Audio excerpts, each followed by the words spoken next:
ang dahilan kaya ako ngayon iiwan?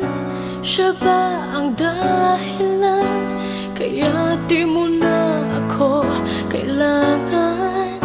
Siya na nga ba ngayon ang bago mong mahal? Bakit tinatanggap ng puso't damdamin